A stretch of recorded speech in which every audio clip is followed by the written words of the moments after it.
this find thing, the command find that we covered last session. This is important, so I want to jog your memory, and we are going to use it through homework 4 as well. So let me create a vector A with random numbers 10 by 1. What is going to be the size of vector A now? What's the size of vector A? 1 by 2 or 2? See, you're not prepared. I'm ready, but I don't remember. What's the size of matrix A or vector A? 10 by 1, right? 10 rows, 1 columns. Perfect. So this is my matrix A. Now, I want to find which of those elements are less than 0.5. Which are less than 0.5? This is, and that's it, right? So element 3, element 7, and element, what? 3, 6, and 7, right? Element 3, 6, and 7 are below 0.5. But how can I find them? Say ID is equal to find A less than 0.5, right? ID, so the indices, find A less than 0.5. 3, 6, and 7. Surprise. 3, 6, and 7 are the indices for those elements in A that are less than 0.5. Does it make sense? These are not the element values. These are the indices of the elements. So if I do A of ID, it will extract those elements, element 3, 6, and 7 from A. So if I do A of ID, it means that those elements that are below 0.5 will be shown on the screen for me. Does it make sense? Good? What do I do if I want to find elements that are less than 0.5 and more than 0.2?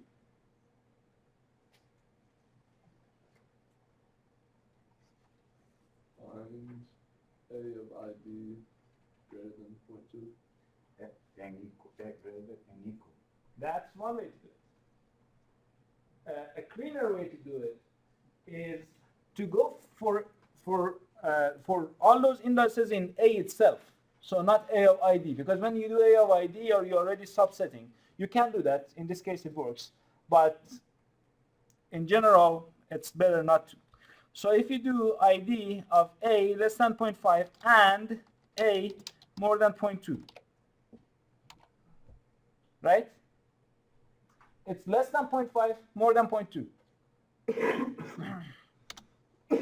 So it looks like only element 7 works for this situation. Element 7 was what? 0.2785. If it was more than 0.2, it was less than 0.5. Does it make sense? So if I now do A of ID, I will get that 0.2785. Is this clear so far? Yes. I guess I'm not understanding. So what is A of ID doing? What is that 0.3? A of ID, ID is what? ID is 7. So A of 7, it means that the 7th element in A. Does it make sense to everyone? Does A, I'm sorry, what does ID stand for? Is that? ID is just a variable. Okay. So you can call it whatever. ID X, ID Y, ID Z, doesn't really matter. Or Z, call it whatever you want. Is it clear?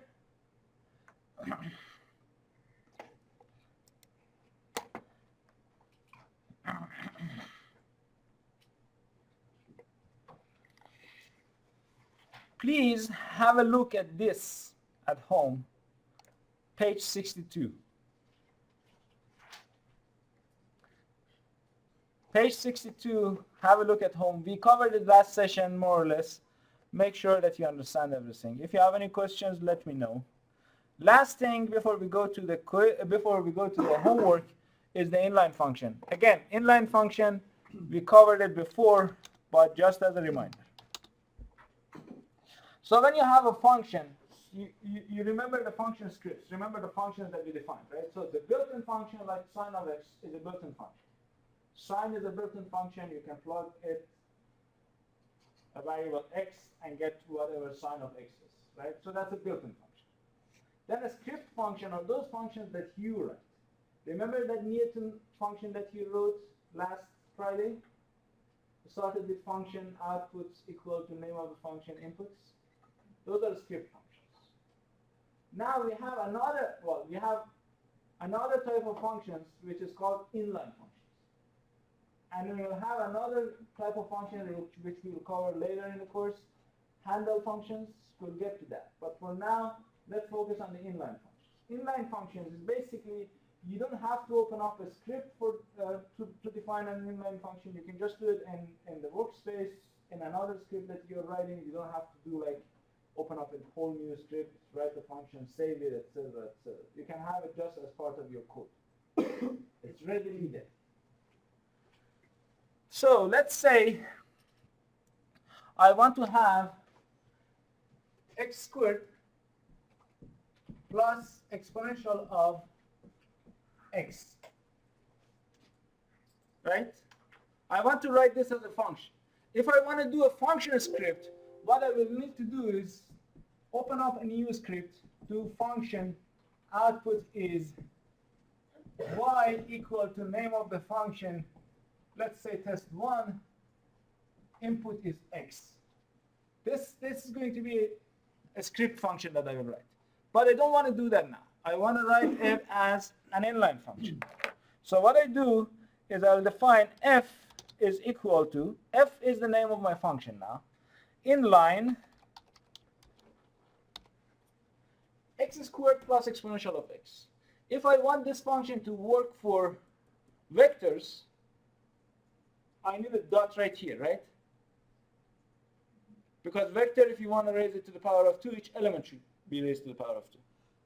Does it make sense? So you need a dot. Inline x dot squared plus exponential of x.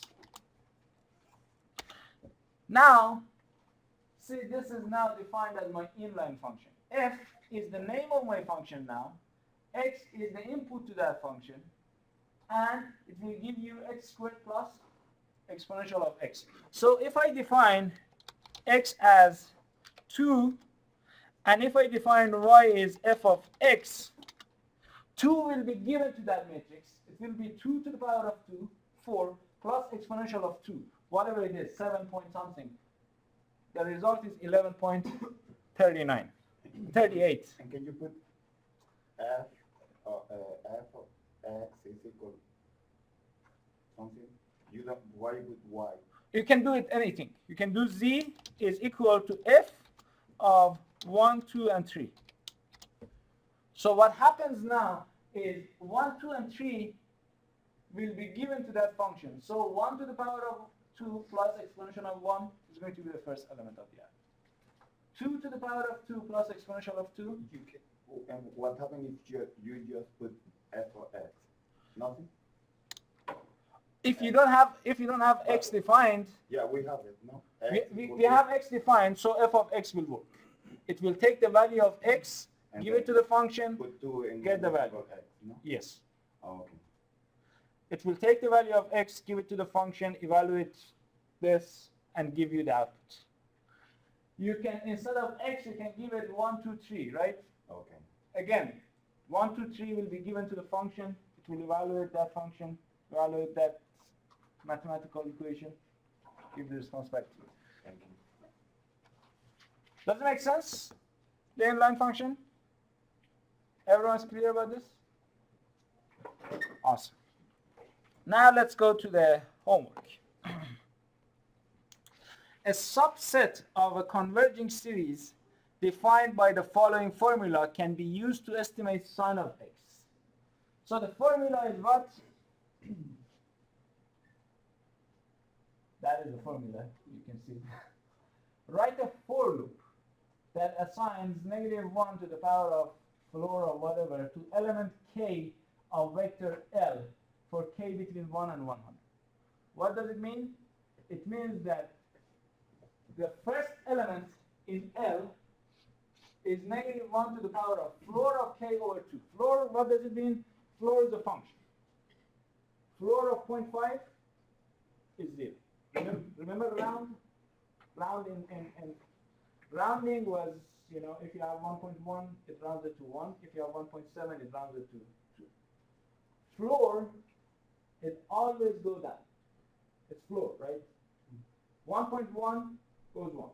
1.7 goes 1. 2.1 goes 2. 2.8 goes 2. So this floor always round to the lower integer. X to the power of k, x is an input, you can have whatever.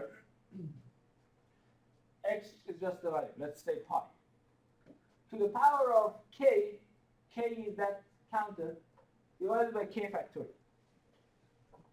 So what we will need to do for each element in L, element 1, k is 1. Element 2, k is 2. Element 3, k is 3.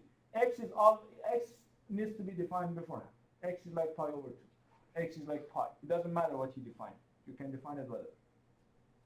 Calculate L, assign values to L, and then now see whether it's the odd indices of L or whether it is the even indices of L that will give you sign items.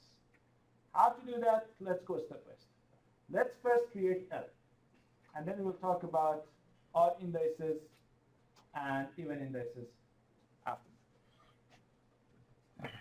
So what we need to put in L is this, -1 to the power of floor of k over 2, x to the power of k divided by k factorial. Does it need as a function or is it a script is fine? Looks like a script is fine.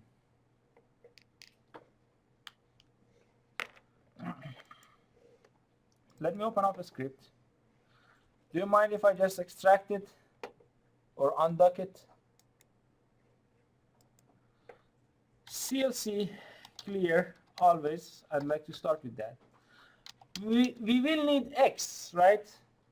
X needs to be defined. Just put it as pi over 2, pi over 4. Doesn't matter what x is. X is just an input. What we need to do is we need to put this in each element of L.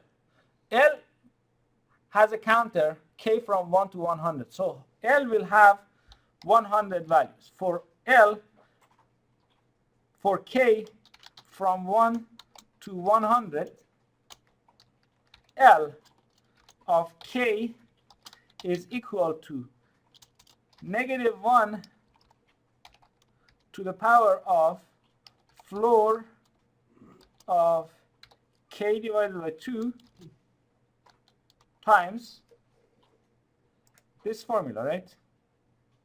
X to the power of k divided by k factorial. X to the power of k divided by factorial k. End. So now each element in L is basically that -1 to the power of, yes? Can you remind me, does floor Goes down. goes down? Floor goes down to the next integer. Seal goes up to the next integer. Floor goes down, seal goes up. Yes. Does MATLAB not recognize an exclamation point as a factorial function? No. Exclamation and percent sign, both of them are for comments. Exclamation is earlier version, so nowadays I don't know if they still accept it as comment. But what I mean by comment is that if you put a percent sign here, whatever you write after this is just a comment. It wouldn't be evaluated. Does it make sense so far? Speak up, Nicole. Oh, I'm just trying to evaluate Okay, let me evaluate mine and see if it's going to work for me, and then we'll see what happens with yours. So mine is working. So I have 100 elements in L. We'll get to your question in just a second, Nicole. Let me finish this up so I give everyone a chance to evaluate this. So now I have L. In each element, I have that -1 to the power of k over 2 times x to the power of k divided by k factor. This is what I have for each element. Now, what the question says, it's a subset of that converges to cosine. So either it is the sum of all even elements, or it is the sum of all odd elements that will give me cosine. Please pay attention here. I'll give you a chance to run your codes. Now that we have L, either it is the summation of all the odd elements, or it is the summation of all the even elements that give me cosine of this. Let's try this.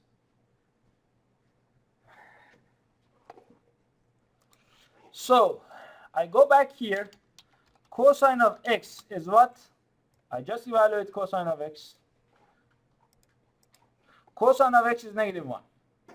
Now let's see whether this is the summation of odd elements or the summation of even elements. How do I get the summation of odd elements?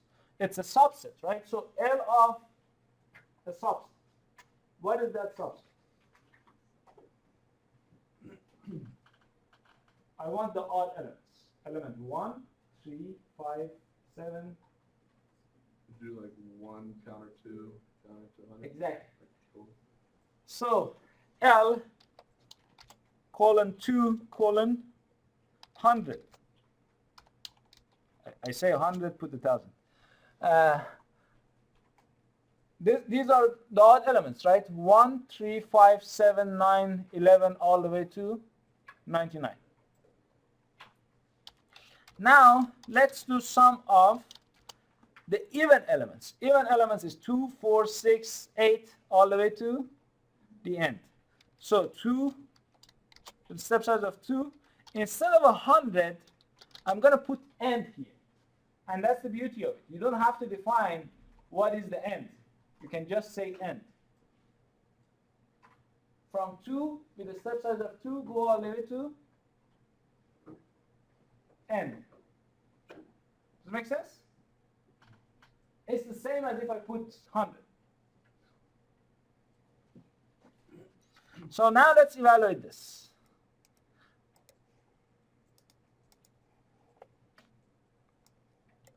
Well, neither of them is cosine of x. But one of them is very close to 0, right?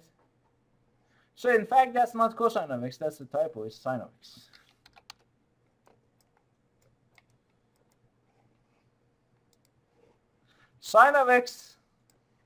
Sine of x is 0, and sum of odd elements is 0. So sum of odd elements in that is equal to sine of x. See this 3.3 times 10 to the power of -16? 10 to the power of -16 is already 0. That's summation of the odd elements. And then sine of x is also 0. So summation of the odd elements is equal to sine of x. Aaron, you want to go for a question? Yeah. Well, I don't know why I'm getting the wrong answer. Use sine of x. Cosine of x was a typo. I'm going to change Yeah, that. I still don't think it's gonna. Use sine of x, not cosine of x. All right, let me put this on hold, and then I give you a few. Okay, we go back to recording. Download boisetemp.mat from week 2 homework assignment and use a for loop that finds indices of days in year 2013. Let me get a note of the sign of X so I can fix this. Use a for loop that finds the indices of days in year 2013 for which T max is more than 30 degrees and T mean is more than 10 degrees Celsius. Also, you find all those indices using the function find. Now, let's go back and go to assignments, go to homework 2, download boisetemperature.mat. So I downloaded it from the website, from Blackboard. boisetemperature.mat, I need to have it. Now, the next step is I go back to my script, I do CLC and clear. I load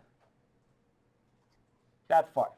Load boisetemp.mat, right? I load that file.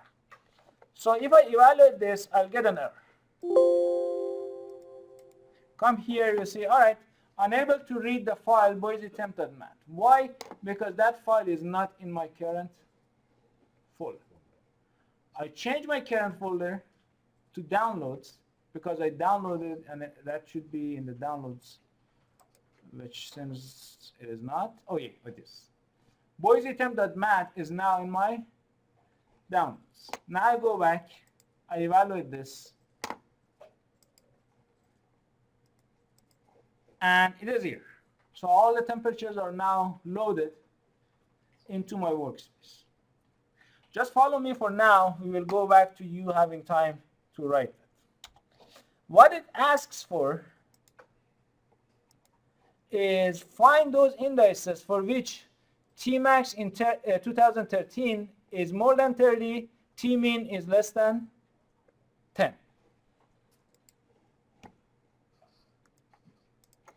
So it says for the first step, use a for loop. What I'm going to do is I'm going to use a for loop for I from 1 to what? I want to go over temperatures. How many days do I have in a year? 365.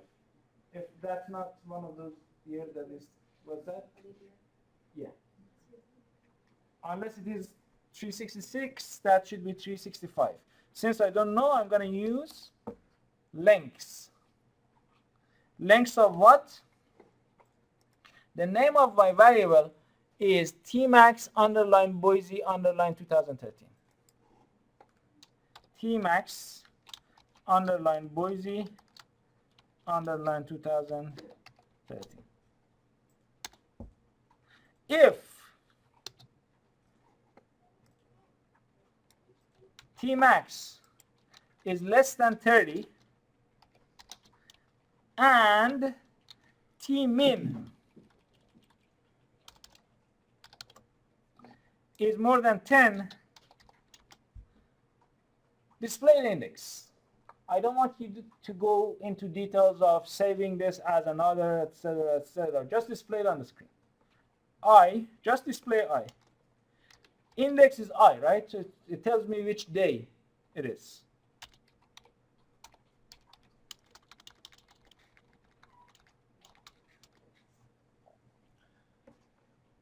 Display I.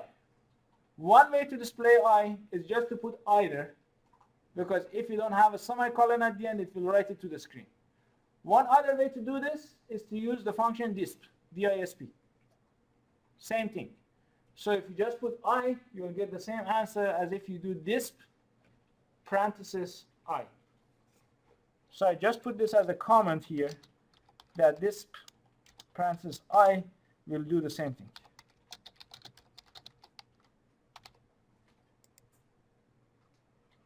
See, this is green. That's because it's not going to be evaluated. That's a comment. That after this percent sign, it's a comment. It's not going to be valid. So now if I do this,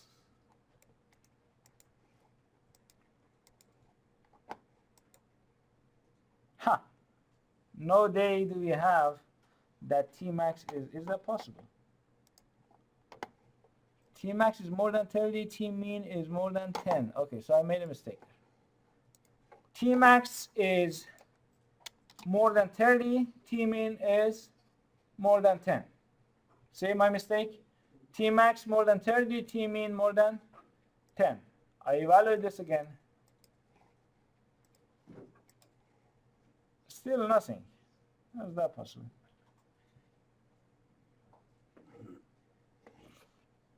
Let's use the function find as well to see if we don't have. Oh, and no one caught my mistake. Yes. Is it because you're clearing all your data before you load it? Well, we clear it and then we load it, right? So when we load it, we have it. But doesn't clearing clear out the work? No, it clears the workspace.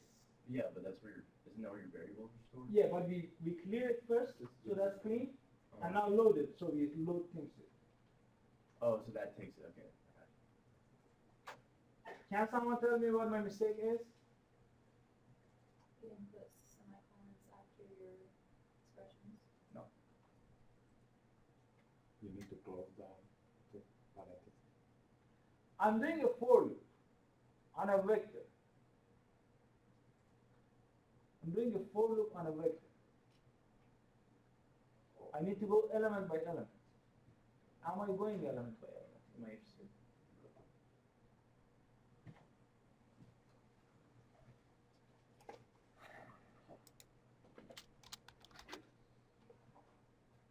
See my mistake? This is super important. You will see this in your exam. Make sure you understand this.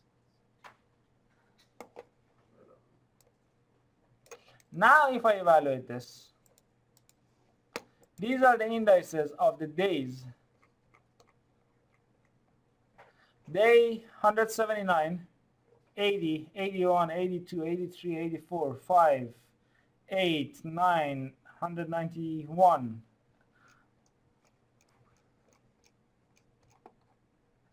And the last day is 247. So those are the indices.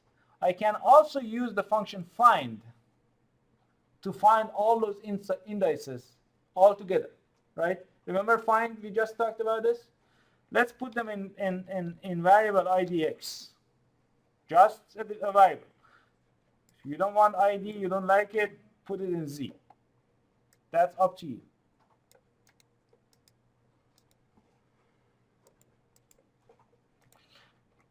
Z is again the same values, 179, 180, 181. Yes. You don't have to put the I in the find function? No, absolutely. That was the point that I wanted to make here, is that when you have a for loop, you are going element by element. When you have a find, you are going by a vector.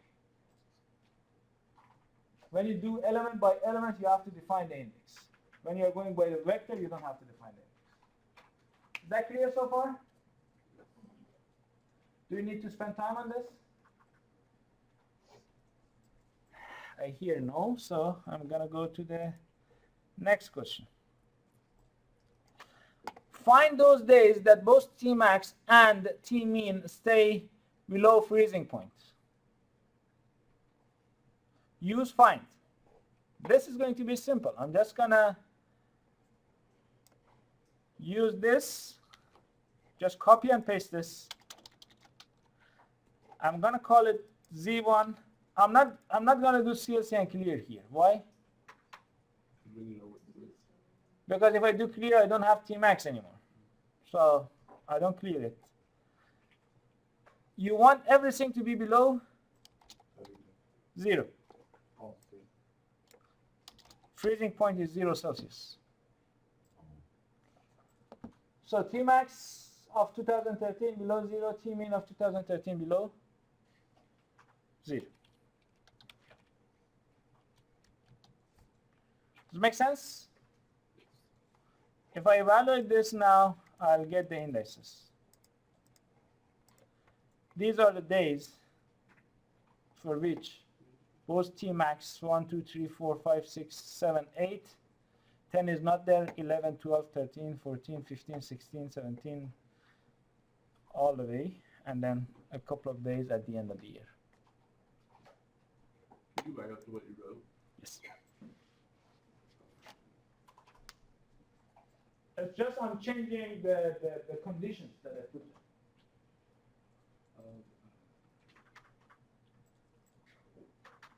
Is that clear?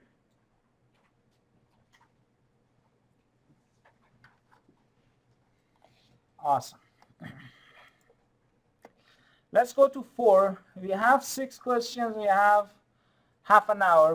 I have half an hour to answer 3 questions. Let's assume x is rand of 1000 minus 0.5. Write a for loop to overwrite all the negative elements of x with 0. So what is the range of x? What's the minimum and maximum of x, you think?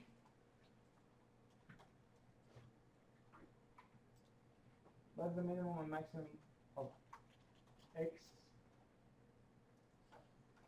Rand is between what and what? 0 and 1. And then we are subtracted from negative 0.5. So what's going to be the minimum now? Negative 0.5. So it's going to be between negative 0.5 and 0.5.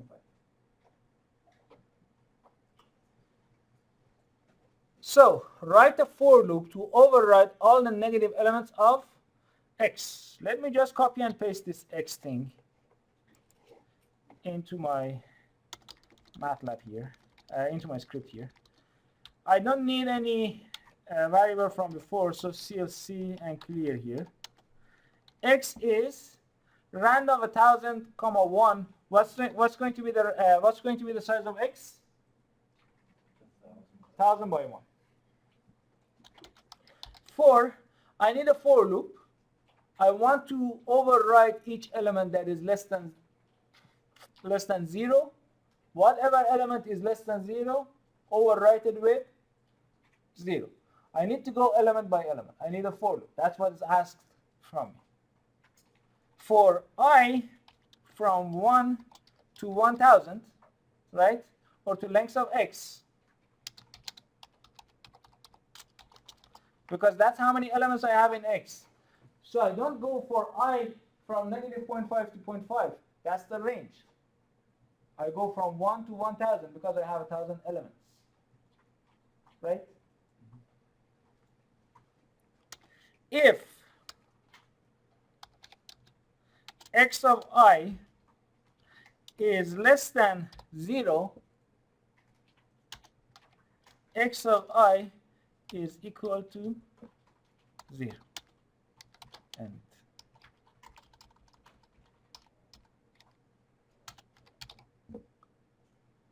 let's see what it does. It goes from 1 to 1000, so it goes over each element in x. If x of I is less than 0, it will overwrite it with 0. This x of I equal to 0, it means overwrite it, right? So whatever value was in x of I, put it as 0. Could you write that a different way? So could you say x equals a rand of 1000, 1, and then make another one that says x is equal to x minus 0.5? Yes. Absolutely. Any questions? Yes. Wait, so did you say you can't use the term length of x this time? Or You can. can? You always can. You cannot use negative 0.5 to 0.5 because that's the range of values. But you can use from 1 to 1000 or from 1 to lengths of x because both are the same, right? So if I evaluate this, I have my x values. I don't know my x values, so I can just plot them because I have 1000 x values, right? I can't just go through them one by one. So now, see, these are your x values. Some of them are above, some of them are above 0. This is your 0 line. Some of them are above 0, some of them are below 0. Does it make sense so far? Now, let me run this for loop.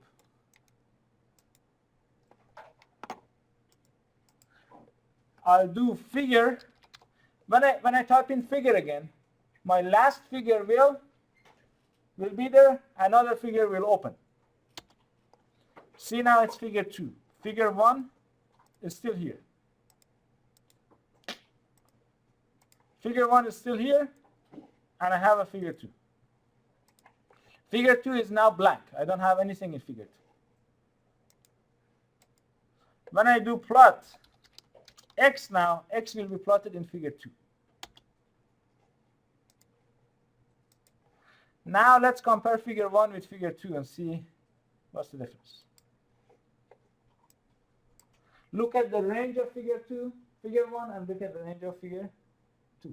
Whatever was below 0 was set as 0. Range of figure 2 is between 0 and 0.5. Range of figure 1 is between negative 0.5 and 0.5. Does it make sense? We have overwritten every element below 0 by 0. Again, you will have the videos, so if you need, just go back and watch and try to make sense of it. If you have any questions at this point, ask please. Yes? Well, it's more like, can you run yours and see what the numbers come out as? My numbers are going to be different from yours. Yeah, for some reason, I like the exact same thing as you, Uh-huh.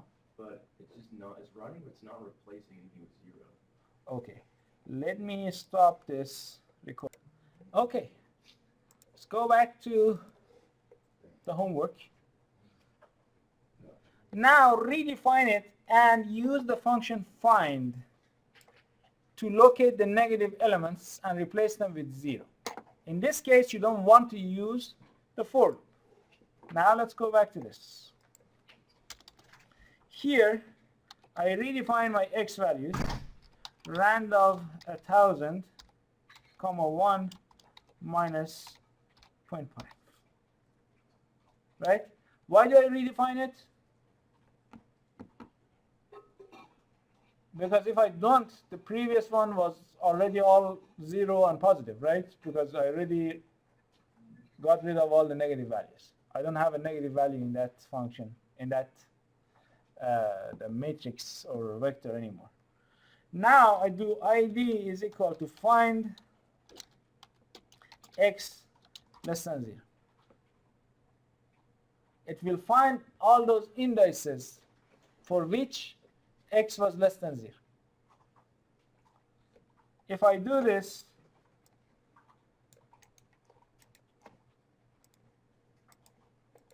you'll see that these are the indices for which x is less than 0.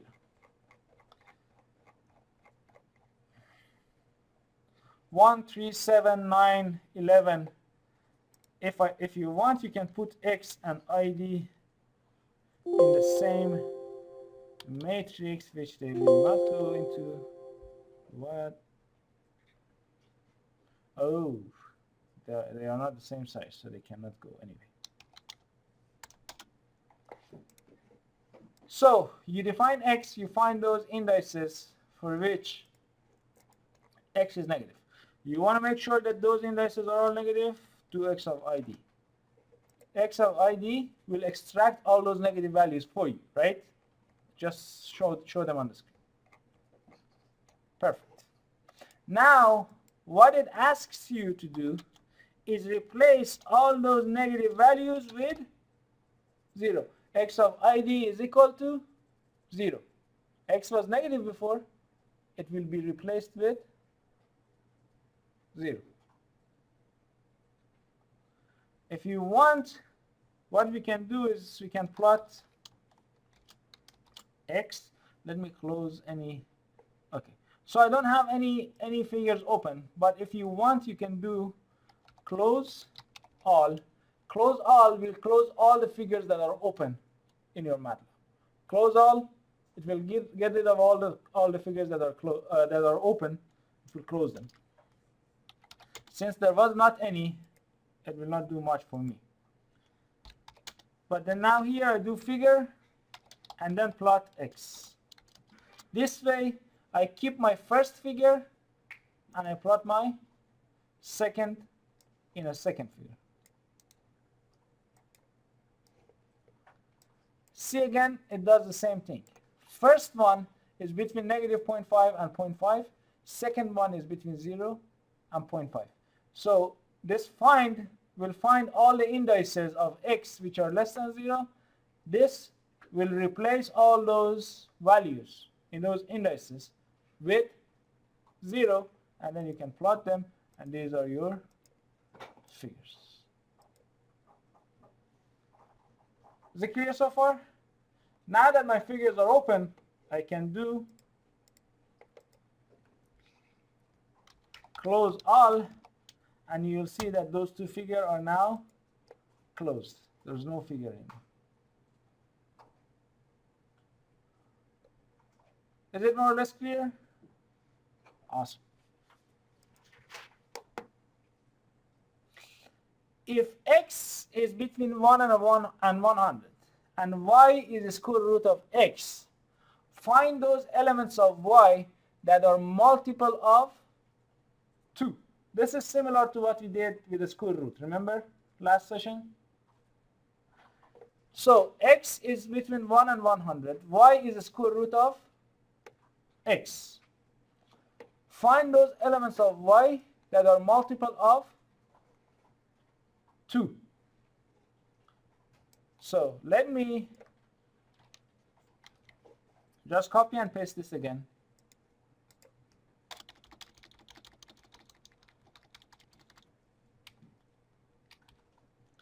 CLC and clear. X is between 1 and 100. Y is the square root of x.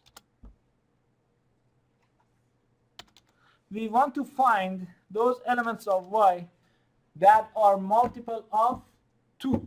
Remember the function rem, R-E-M? R-E-M will give you the remainder. So remainder of y and 2, if that's equal to 0, it means that you have a value that is multiple of 2, right? 2 divided by 2, 1. What's the remainder? 0. 2.5 divided by 2, 1. Remainder is 0.5. So if the remainder is 0, you have a multiple of 2. So ID will be find remainder of y comma 2 is equal to 0. This will see if the remainder of y and 2 is 0 or not, and will find all those elements for which remainder of y and 2 is equal to 0. And then if I do y of ID, it will write all those values for me to the screen. See, ID is 4, 16, 36, 40, 64, and 100, and the values are 2, 4, 6, 8, 10. Does that make sense? So those are the indices. We cover question 6 as well. Write a function. Name of the function is displacement. To plot the vertical displacement of a cantilevered beam under a point load W, input to this function are W, E, which is the modulus, I, moment of inertia, L, length, and A, which is the point where the load impacts the beam. Outputs of the function are maximum displacement and tip angle. Displacements and tip angle are calculated using this. Set your inputs values. All right, so let's write the function first. The function, what it does, it wants to plot the vertical displacement. So plot x, comma, y, and y is defined through these. Let's go step by step. We want a function with the name displacement. So open up a function. What are the outputs of the function? Go back here. The outputs are maximum displacement and tip angle. Maximum displacement is basically max of y, right? Y is the displacement, max of y is the maximum displacement. In this case, I know this from before, you got to try this and then realize it. Displacement is negative, it's going down. Maximum displacement doesn't take into account the direction. So that negative is not important. So that's the maximum of absolute value of y, right? Y has a direction. We don't care about the direction. We take care of the direction with absolute value. Then maximum of ABS of y is basically the maximum displacement that we might have. And theta is basically the output. So for the output, I do max y, comma, theta. Again, see the outputs are within brackets. Name of the function is displacement. And the inputs are W, E, L, and A. W, E, L, and A. Now that we have the function, we have to define the outputs. The outputs are given by this. So the displacement is given by this. Yes. Do you have to define the inputs and the outputs before the function? Like the order of it? So you have to define them before you write the function? Like this before the Like, don't you have to define W, E, L, and A before the function? No. Oh. Output equal to name of the function, input. That's the order. Output, name of the function, input. Now let's see here. I want to define this y, right? But for y, I need an x. What is x? X is basically where on the beam you are, right? You want to go from the very beginning of the beam to the very end of the beam. You need x values all the way from the start to the end. Use linear space. Linear space of 0, L. That will give you points on the beam, right? Linear space of 0 and L, that will give you 100 points on the beam. This is 0, this is L. This is 1 point, 1 point, 1 point, 1 point, 1 point, all the way to here, all the way to the end. So X is linear space between 0 and L. I put a semicolon as well. Now for each X, I want to calculate Y, right? So for each point, I have some displacement. That Y is basically my displacement, isn't it? I want to calculate Y for each point in X. Now the issue is, if X is less than A was an input, remember? I use this formula. If X is more than A, I use this formula. Now let's see what I'm going to do. I'm going to use a for loop, right? I'm going to use a for loop. I'm going to go over all the elements in X for I from 1 to length of X. So all the elements in X. If X of I is less than or equal to A, if X of I is less than or equal to a. Do I need to say if x of I is more than 0 and it is less than a? No, because x is already more than 0. That's what I defined. That's my linspace. Then y of I equal to negative w times x of I squared divided by 6 times e times I times 3 times a minus x of I. We're going element by element. In each element in x, one element in y. Does it make sense? Since I need the formula, y of I is equal to negative w times x of I squared divided by 6 times e times I, right? I put them within parentheses. What happens if I don't put them in parentheses? It's gonna multiply by 6 and then by e and then by I. Exactly.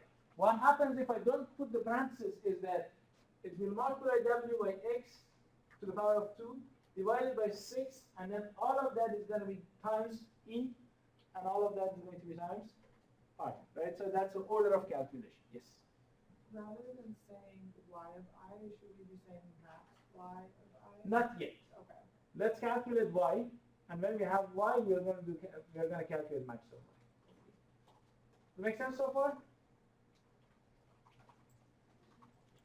All right. So I have it so far, and then times 3 times a minus x of I. That's my formula.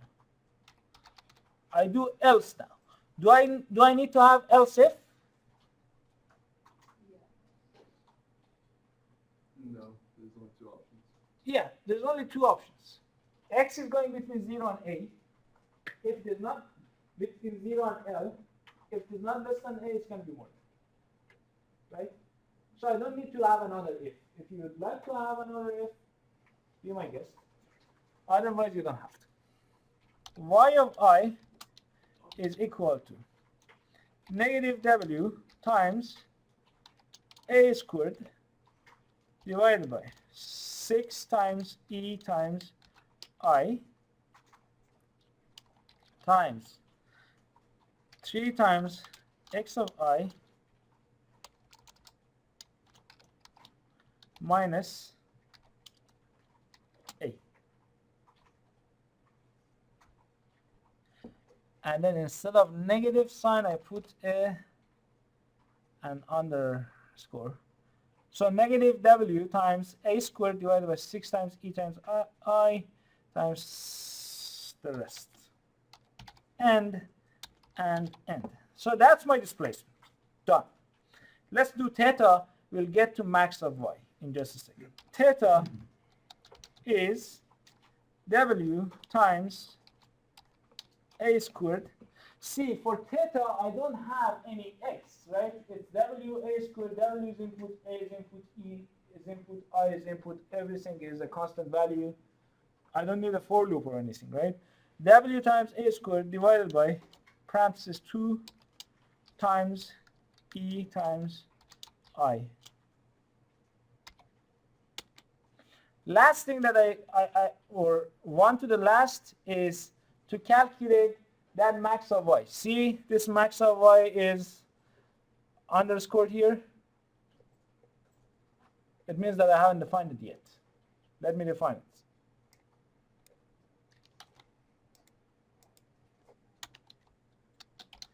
We said max of absolute value of y. Do you remember the absolute value?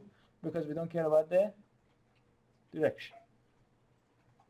So that's it. The last element that I am missing here is this function should plot the vertical displacement. So I need a plot at the end. Plot x comma y. So for each x value, we'll have a y value, right? So plot x comma y. That's your displacement. Yes. Why are you adding an extra parenthesis at the end Am I? of the max one? See, it's also giving me an error here. So MATLAB has the same question. Answer is I'm making mistake here.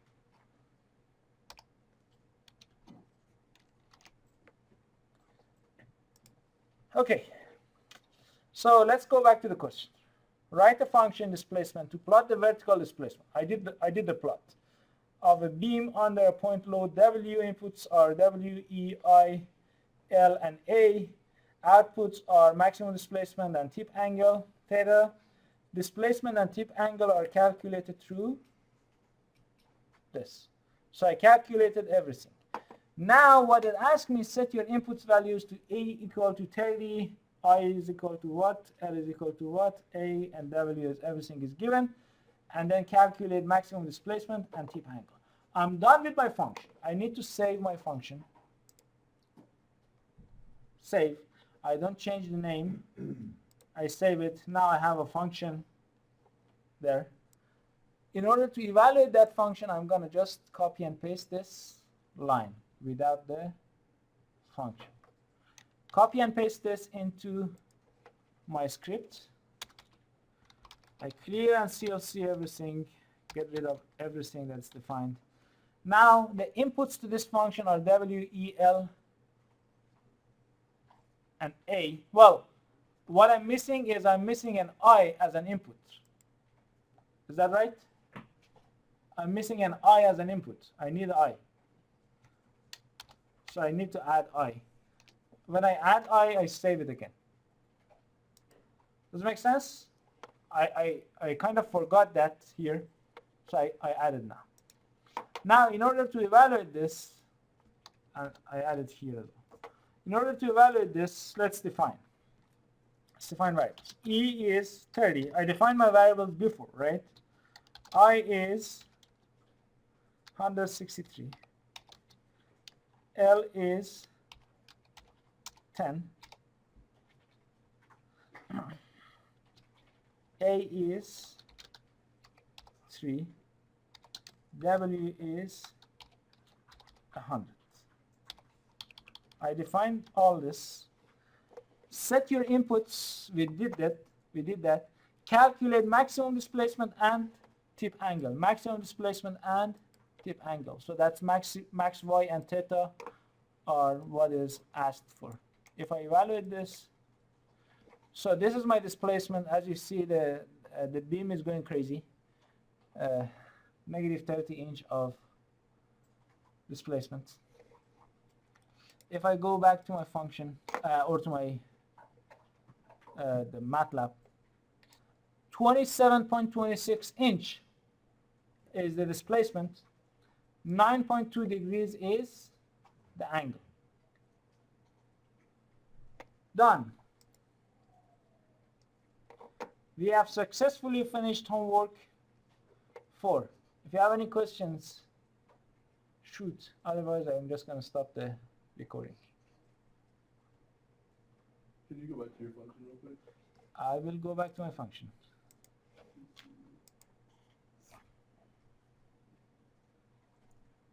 Or no, what did you call to get it to present the... So I just copy and paste this one Okay. into my script. And then label all the EI. Yes.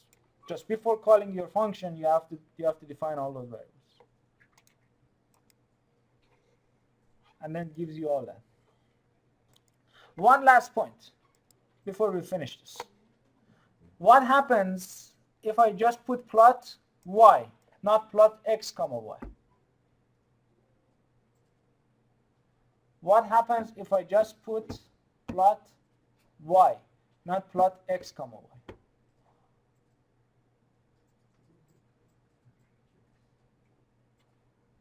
I know you're all so excited to answer this. Go for it. You just have the,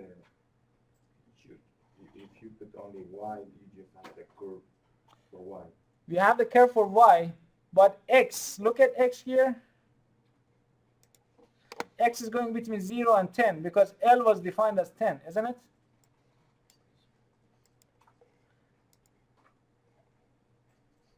L is defined as 10. That's the length, right? So this is the length. If you don't put plot x comma y, it's going to go from 1 to 100. Because y, I have 100 elements in y, right? If you just plug in plot y, x value is going to be between 1 and 100, not between 0 and 10.